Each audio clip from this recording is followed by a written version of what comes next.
Maria wiped the sweat from her forehead as she pushed her cleaning cart down the hotel corridor, her muscles aching from 10 hours of scrubbing toilets and changing sheets. Just 2 more rooms, and she could finally go home to her son Tommy, who was waiting with the neighbor like he did every day after school. She inserted her master key into room 412 and pushed the door open, immediately noticing the overflowing trash bins and the mess left by the previous guests. Typical of a Friday checkout, she thought, as she pulled on her rubber gloves and began sorting through the garbage. Tommy was 7 years old and had been acting strange lately, asking her odd questions about what people threw away at the hotel, wanting to know if she ever found anything interesting in the trash bins. But Maria always told him the same thing. "It's just garbage, honey. Nothing worth keeping." She remembered how last week he had insisted on coming to work with her during his school break, how he had stood by the trash cart staring at the bags with an intensity that made her uncomfortable, like he could see through the plastic. The housekeeping supervisor, Mrs. Chen, walked past her door and reminded her to hurry up because they were short-staffed and she still had the entire 6th floor to finish. Maria nodded and worked faster, her hands moving automatically after 12 years of doing the same job. When she finally got home that night, Tommy was sitting at the kitchen table drawing pictures of jewelry and coins, his small fingers gripping the crayon with unusual focus for a child his age. And when she asked what he was drawing, he simply said, "I'm practicing, Mom." Practicing for what she asked, but he just smiled and went back to his sketches. The next morning, Tommy begged to come with her to work again. It was Saturday, and he had no school. Maria hesitated because she knew Mrs. Chen didn't like children in the hotel. But Tommy's eyes were so pleading, and she didn't have money for a babysitter. So she agreed, warning him to stay quiet and out of the way. They arrived at the hotel at 6 in the morning, and Maria started her rounds on the 3rd floor while Tommy sat in the service closet reading a book. But after an hour, she noticed he had wandered out and was standing next to her cart staring at a trash bag she had just collected from room 307. Tommy reached toward the bag, and Maria was about to scold him when he pulled out a crumpled tissue and said, "Mom, there's something valuable in here." She laughed and told him it was just trash, but he insisted, his little hand digging through the bag until he found a small velvet pouch that had been thrown away with the tissues and empty bottles.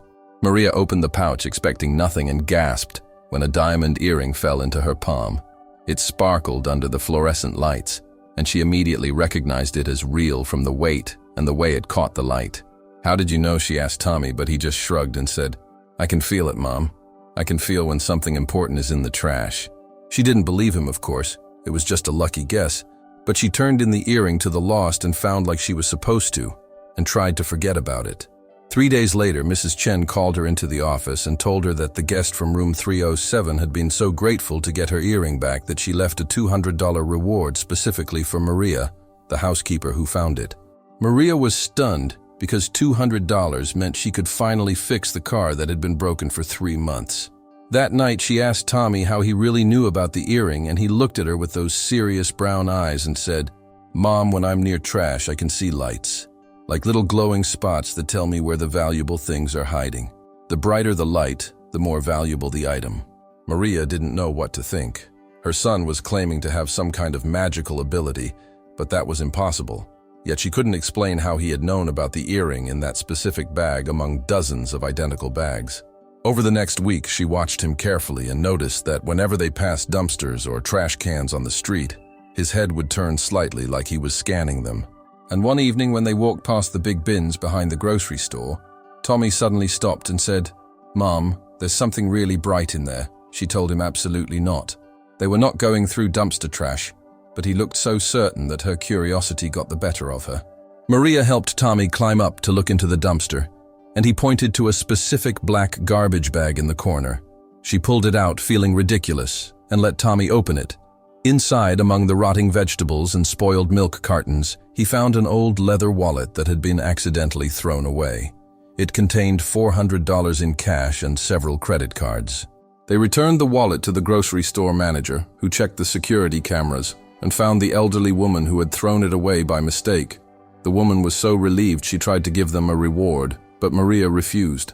However, the manager was so impressed by their honesty that he offered Maria a better paying job in the store's bakery department. She accepted immediately because it meant better hours and she could be home when Tommy got out of school. Maria started to believe that maybe Tommy really did have this strange gift. and she began to wonder if they could use it to improve their situation. They had been living paycheck to paycheck for so long, and Tommy's ability seemed like it could be their ticket to something better. She decided to test it properly one Saturday afternoon, taking Tommy to the city dump where tons of garbage was sorted and processed. If his ability was real, this would be the ultimate test. Tommy stood at the edge of the dump site, and his eyes went wide. "Mom," he whispered, "there are lights everywhere. So many lights I can barely see." They spent 3 hours at the dump that day, and Tommy directed her to 7 different locations. They found a gold bracelet, an antique pocket watch, a collection of rare coins still in their protective cases, 2 silver candlesticks, and an envelope containing $500 that someone had hidden in a book and thrown away. Maria couldn't believe what they had found, and she knew this was real. Her son truly had a magical ability to find treasures in trash. The question was what to do with this gift, and Maria struggled with the ethics of it. Was it right to profit from other people's carelessness, or was she obligated to return everything they found? She decided on a compromise. They would return anything that could be traced to an owner, like wallets or items with names on them. But things that were clearly abandoned or impossible to return, they would keep or sell.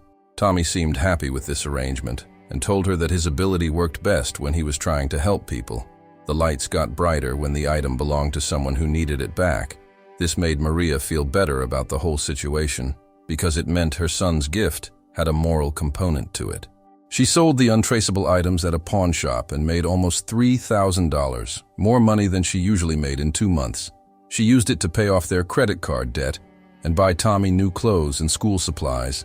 For the first time in years, she felt like they were getting ahead instead of falling behind. Word started to spread in their neighborhood about Maria and Tommy's uncanny ability to find lost items. People would ask if they could help locate wedding rings that had been accidentally thrown away, or family heirlooms that disappeared during spring cleaning. Maria was hesitant at first, but Tommy loved helping people, and his face would light up whenever they successfully reunited someone with their lost treasure. They helped Mrs. Rodriguez find her late husband's military medals that her daughter had thrown away during a cleaning spree. They found Mr. Kim's grandfather's watch that had been mixed in with donation bags. They even located a young couple's wedding photos that had been destroyed in a fire, but the backup hard drive had survived in a box of electronics that was thrown out. Each success made Tommy more confident in his abilities and Maria more comfortable with this strange new reality. But not everyone was happy about their gift. Maria's cousin Linda started spreading rumors that they were stealing from people and then pretending to find the items to get rewards. The accusations hurt, especially because they came from family. Maria tried to explain, but Linda was jealous of their sudden change in fortune and refused to listen. Tommy started having trouble at school too. He made the mistake of telling his classmates about his ability, and they either didn't believe him and called him a liar, or believed him and called him a freak. Either way, he came home upset several days in a row. Maria's heart broke watching her sweet boy struggle socially because of this gift that should have been a blessing. She considered telling him to stop using his ability altogether. Maybe they should just go back to their normal life and forget about the treasure hunting. But then Mrs. Chen called her with an emergency that changed everything. The hotel had been robbed. Someone had broken into the safe in the penthouse suite and stolen a priceless diamond necklace belonging to a famous actress who was staying there. The police had searched everywhere but found nothing, and the actress was threatening to sue the hotel. Mrs. Chen was desperate and asked Maria if Tommy could help, even though she knew it sounded crazy. She had heard the neighborhood rumors and decided to take a chance. Maria brought Tommy to the hotel that evening, and he stood in the penthouse suite, closing his eyes to concentrate. The police detective was skeptical, but agreed to let the child try since they had no other leads. After a minute, Tommy's eyes opened and he said, "The necklace is still in the building. It's in the trash compactor in the basement. It's glowing really bright like it's calling to me." They rushed to the basement, and sure enough, when they stopped the compactor and searched through the compressed garbage, they found the necklace in a takeout container. The thief had apparently panicked and tried to hide it in the trash, thinking no one would look there. The actress was overjoyed to get her necklace back, and the hotel's reputation was saved. She gave Tommy a $10,000 reward and told the press about the miraculous child who could find treasures in trash. After that, everything changed. The local news picked up the story, and suddenly Maria and Tommy were minor celebrities. People from all over the city contacted them asking for help finding lost items. Some offered money and some just needed closure on sentimental belongings. Maria quit her bakery job because they were making enough from finder's fees to live comfortably. She set up a simple system where people would contact them through email, and they would evaluate each case to decide if they could help. Tommy was 9 years old now, and his ability had grown stronger. He could sense valuable items from farther away, and could distinguish between different types of materials. He knew the difference between real gold and fake, between diamonds and cubic zirconia, between antique and reproduction. It was like his gift had matured along with him. Maria started keeping a journal of all the items they found and the stories behind them. She thought maybe someday Tommy would want to look back and remember all the people they had helped. Each entry told a complete story. Like the single mother who had accidentally thrown away her divorce settlement papers worth $50,000, Tommy found them at the recycling center just hours before they would have been pulped. Or the veteran who lost his Purple Heart medal when his storage unit was cleared out by mistake. Tommy sensed it in a donation bin 3 towns away, and they drove 4 hours to retrieve it. These stories reminded Maria that her son's gift was about more than finding valuable objects. It was about restoring hope to people who thought they had lost something irreplaceable forever. The journal grew thick with entries, and Maria found herself reading through it on difficult days when she questioned whether they were doing the right thing. Seeing all the lives they had touched made the struggles worthwhile. Tommy liked to read the journal too, especially the entries about children, like the 10-year-old girl who lost her late mother's locket, or the teenage boy who threw away his acceptance letter to art school during a depressive episode. Tommy had found both items, and seeing the joy on those young faces reminded him why his ability mattered. Maria also started noticing patterns in what Tommy could find. Items with strong emotional attachments glowed brighter than items with purely monetary value. A cheap plastic toy that a child loved would shine like a beacon, while an expensive watch that meant nothing to its owner barely registered. This told Maria something important about the nature of Tommy's gift. It wasn't really about the objects at all. It was about the human connection to those objects, the memories and love and significance that people poured into things. She shared this observation with Tommy, and he admitted that he had noticed the same thing. Sometimes he could even sense the emotions attached to items, grief or joy or longing. It made him more selective about what they pursued because he realized they were dealing with people's hearts, not just their possessions. This maturity in Tommy made Maria even more proud, because it meant he understood the responsibility that came with his gift. They started turning down cases where the motivation seemed wrong, like the man who wanted them to find money his ex-wife had hidden during their divorce, or the antique dealer who wanted to use Tommy to find valuable items at estate sales before anyone else could bid on them. Maria taught Tommy that his ability should never be used to hurt people or give unfair advantages. It should only be used to help and heal. Tommy took this lesson to heart and became the moral compass for their operation, often sensing when someone's intentions were not pure. During this time, Maria also dealt with her own struggles. She missed her old life sometimes, the simplicity of just cleaning hotel rooms and going home. There was a certain peace in not being responsible for other people's happiness or possessions. Now every phone call was someone in distress, and every case carried emotional weight. She found herself lying awake at night thinking about the people they couldn't help, or the items that were lost forever. It was exhausting in a way her old job never was, because this work touched her heart. Tommy sensed his mother's stress and suggested they take a break from cases for a while, just be a normal family for a few months. Maria appreciated his sensitivity, but she knew that stopping completely would be wrong. Instead, they compromised and limited themselves to 1 case per week. This gave them time to rest and reconnect while still helping people who truly needed them. The slower pace was better for both of them, and Maria felt her energy return. It was during this quieter period that Maria met David, a teacher at Tommy's school who asked her out for coffee. She hadn't dated since Tommy's father left when Tommy was a baby, and she was nervous about letting someone new into their lives, especially someone who didn't know about Tommy's ability.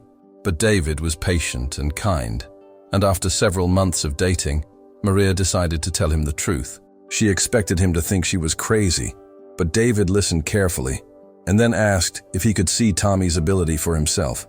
They agreed, and David brought an old photograph that his grandmother had thrown away during her move to assisted living. He had looked everywhere for it, but assumed it was gone forever. Tommy concentrated on the photograph David was holding, and within seconds said, "It's at the county landfill in the section where they dump nursing home and hospital waste." They drove there the next day, and Tommy directed them to a specific area. After 2 hours of careful searching, they found the photograph and a box of other items from David's grandmother's room. David stared at the recovered photo with tears in his eyes and told Maria that he believed her completely. This was the moment Maria knew she could trust him. David became part of their small family after that, and he never asked Tommy to use his ability for personal gain. He just accepted it as part of who Tommy was. Having David in their lives brought a new dimension of normalcy that Maria hadn't realized she was missing. He took Tommy to baseball games and helped him with homework and treated him like any other kid. This balance was good for Tommy, who sometimes got too caught up in the weight of his gift. David reminded them both that life was about more than treasure hunting. It was about relationships and simple joys, and building a future together. Maria fell in love with him slowly and naturally, and when he proposed a year later, she said yes without hesitation. But the fame brought problems too. There were people who wanted to exploit Tommy's ability for their own gain.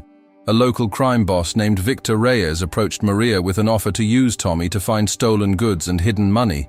She refused immediately, but Victor made it clear that he didn't take no for an answer. He knew where they lived and where Tommy went to school.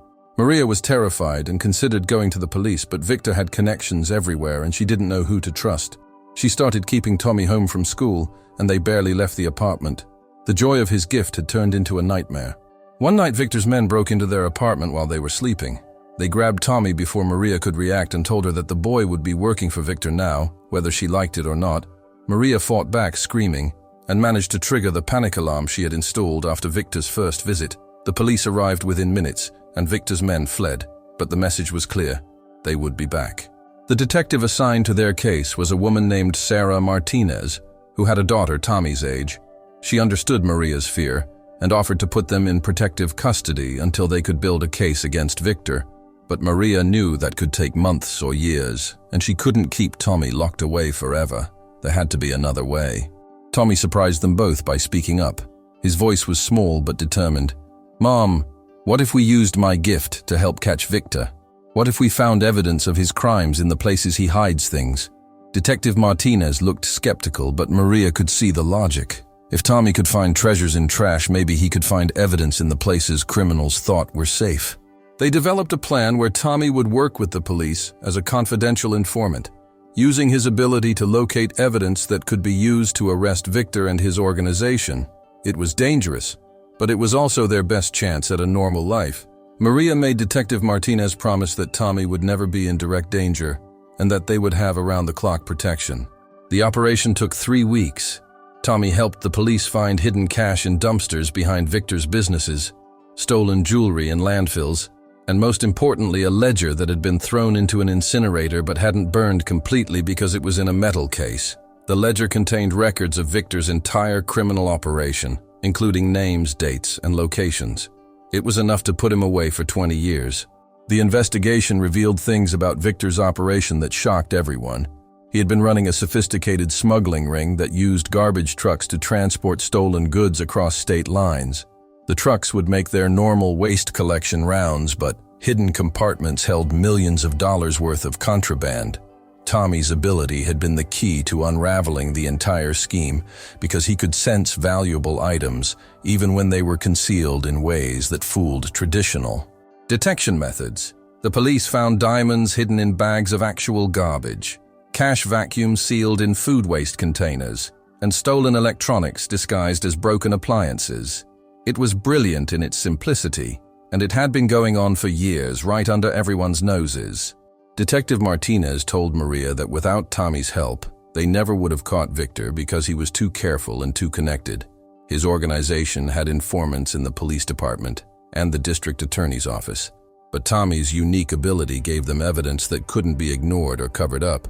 The ledger alone contained information that led to 17 additional arrests, including 2 city councilmen and a state senator. The case became national news, and Tommy's role was kept confidential to protect him. But the adults involved knew that a child with a special gift had brought down one of the largest criminal enterprises in the region. After Victor's arrest, Maria thought they would finally have peace, but the publicity from the case attracted different kinds of attention. A wealthy businessman named Marcus Chen reached out offering to fund research into Tommy's ability. He wanted to understand the science behind it and develop technology that could replicate what Tommy did naturally. Maria was intrigued but cautious. She met with Marcus several times and eventually agreed to let Tommy participate in some non-invasive tests at a university research lab. The scientists were fascinated by Tommy's brain activity when he used his ability. They saw unusual patterns in the areas associated with spatial awareness and emotional processing. It suggested that Tommy was somehow perceiving emotional and material value as a physical sensation, like a sixth sense that normal humans didn't have. The research lasted 6 months, and while they couldn't fully explain Tommy's ability, they did make some interesting discoveries. His gift seemed to be linked to quantum entanglement on a neurological level. Somehow his brain could detect the atomic signatures of valuable materials even through barriers and across distances. It sounded like science fiction, but the data was undeniable. Marcus wanted to publish the findings, but Maria refused. She didn't want Tommy turned into a laboratory curiosity, or worse, targeted by people who would see him as a resource to exploit. Marcus respected her decision and destroyed all the research data, but he told Tommy that his ability was real and measurable, and that meant it wasn't magic or imagination. It was a genuine neurological phenomenon that science might one day understand fully. This validation meant a lot to Tommy, who sometimes wondered if he was crazy or if his ability would suddenly disappear. Knowing that it was real and physical gave him confidence and helped him accept it as part of his identity.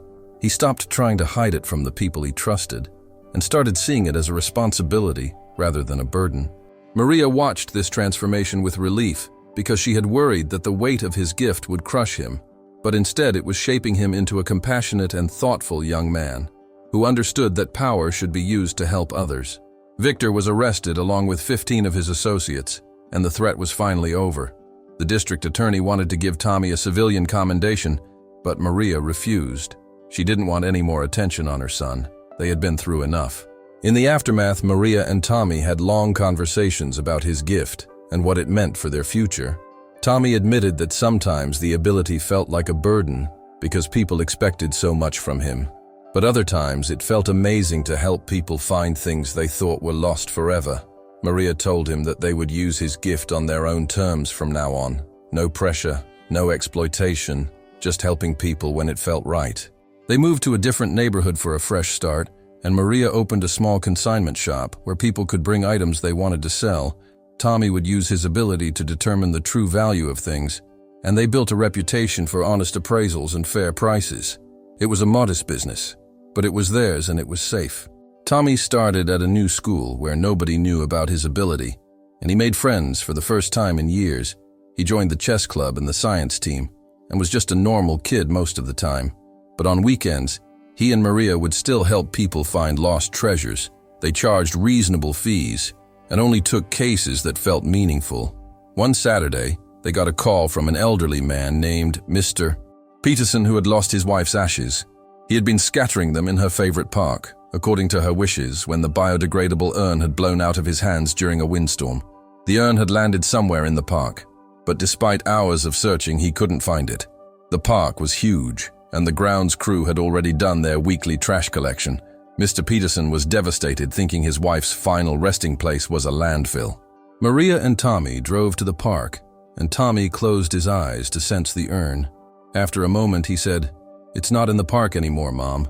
It's at the transfer station where they sort the park waste." They rushed to the facility, and Tommy directed them to a specific pile of organic debris. They dug carefully and found the urn intact. Inside were the ashes still safe and undisturbed. Mr. Peterson cried when they returned it to him and insisted on paying them, but Maria refused. Some things weren't about money. That case reminded Maria why Tommy's gift was special. It wasn't just about finding valuable items. It was about finding what mattered to people, what they couldn't bear to lose. Tommy had an instinct for knowing which items carried emotional weight, and those were the ones his ability worked strongest on. It was like the objects themselves wanted to be found and reunited with their owners. As Tommy got older, his ability continued to evolve. By the time he was 12, he could sense items without even being near trash. He could hold someone's hand and see flashes of where their lost item might be. It was becoming less about trash and more about connection, about the bond between people and their possessions. Maria encouraged him to keep his gift private except for the people they chose to help. She had learned that fame and attention brought danger. It was better to live quietly and make a difference in small ways. Tommy agreed and seemed happier with this approach. He was doing well in school and had even started dating a girl from his history class. His life was becoming beautifully normal despite his extraordinary ability. One evening, Tommy came home from school looking troubled, and Maria asked what was wrong. He hesitated before telling her that his girlfriend Emma had lost her grandmother's engagement ring. It had been in her family for 3 generations, and Emma had borrowed it to wear to a dance, but somewhere between the school and home it had disappeared. Emma was heartbroken and too afraid to tell her parents. Tommy wanted to help, but he was worried that using his ability would reveal his secret, and Emma might think he was weird. Maria understood his dilemma, but reminded him that real relationships were built on trust and honesty. If Emma was the right person, she would accept him for who he was, including his gift. The next day, Tommy told Emma about his ability and offered to help find the ring. He expected her to laugh or call him crazy, but instead she looked relieved. She said she had always known there was something special about him, and this just confirmed it. They went back to retrace her steps from the night of the dance, and Tommy's ability kicked in immediately. He could see the bright light calling from a storm drain 2 blocks from the school. They borrowed a magnet on a string from the hardware store, and Tommy fished the ring out of the drain. It was muddy but undamaged. Emma hugged him tight and thanked him with tears in her eyes. She promised to keep his secret and meant it. From that moment, their relationship deepened, and Tommy realized that his gift didn't have to isolate him. It could actually bring him closer to people who mattered. Maria watched her son grow into a confident young man who understood both the power and responsibility of his unique ability. He used it wisely and sparingly, always putting people's well-being before profit. She was proud of the person he was becoming. By the time Tommy was 16, he had helped hundreds of people recover lost items, and had only accepted payment when the family could afford it. He had a college fund that he had earned through his gift, and a reputation in certain circles as someone who could find the unfindable, but he never advertised and he never sought attention. People found him through word of mouth, and that was how he liked it. Maria often reflected on that day years ago, when she first saw Tommy pull that diamond earring from the trash. She had been exhausted and just wanted to finish her shift. She never could have imagined that her son's strange ability would transform their lives so completely. They had gone from struggling to pay bills to running a successful business, from living in fear to living with purpose. Tommy's gift had given them opportunities they never would have had otherwise. But the most important thing wasn't the money or the business, or even the people they had helped. It was the bond between them. Maria and Tommy had been through everything together, and his magical ability had taught them both valuable lessons about perception and value. Trash to one person was treasure to another. What seemed worthless could be priceless. Appearances were deceiving, and true value came from meaning, not material. Tommy graduated high school with honors and got accepted to several universities.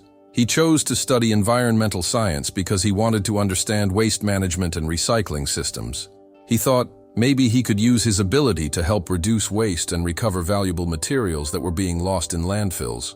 Maria supported his decision completely. Before he left for college, Tommy insisted on one final treasure hunt with his mom. They went back to the city dump, where he had first demonstrated the full extent of his ability years ago, standing at the edge of the massive waste site. Tommy closed his eyes and concentrated. He told Maria that he could sense thousands of valuable items scattered throughout the dump: wedding rings and jewelry, old coins and antiques, electronics with precious metals inside. It was overwhelming how much value society threw away without thinking. They spent the afternoon recovering a few special items, things that Tommy sensed had strong emotional connections. An old teddy bear that had been accidentally donated, a box of letters between soldiers during World War II, a vintage guitar that someone had thrown away during an estate clearing. Each item had a story, and Tommy was determined to reunite them with someone who would appreciate them. That night they researched the items and found appropriate museums or families to contact. It felt like the perfect ending to this chapter of their lives. College brought new challenges and opportunities for Tommy. His roommate freshman year was a philosophy major named James, who loved debating the nature of consciousness and perception. When Tommy finally told him about his ability, James was thrilled rather than skeptical. He saw it as proof that human consciousness was more complex than mainstream science acknowledged. They spent hours discussing whether Tommy's gift was supernatural or simply a highly developed form of natural human potential that others had lost through evolution. These conversations helped Tommy develop a philosophical framework for understanding his own ability.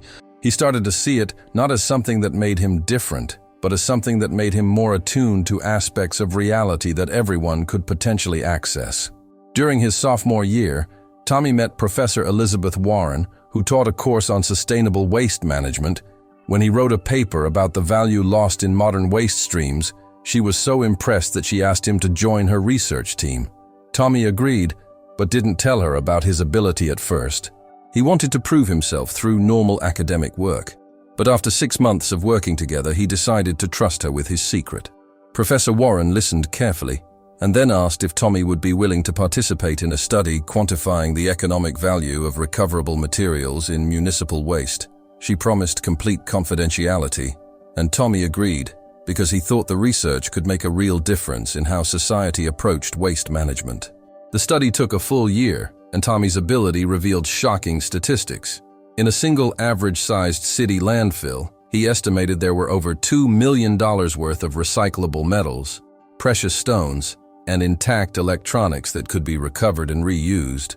When Professor Warren published the findings without revealing Tommy's involvement, it sparked a national conversation about waste recovery and the environmental impact of throwing away valuable resources.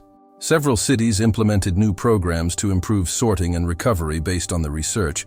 Tommy felt proud that his gift was being used to create positive change on a larger scale than just helping individuals find lost items. During his junior year, Tommy started dating a classmate named Rachel, who was studying social work. Their first real conversation happened at a campus environmental rally, where Tommy was speaking about waste reduction. Rachel approached him afterward and said she had been working with homeless populations and was struck by how much usable stuff ended up in dumpsters while people went without basic necessities. They started collaborating on a project to recover donated items that were thrown away and redirect them to people who needed them.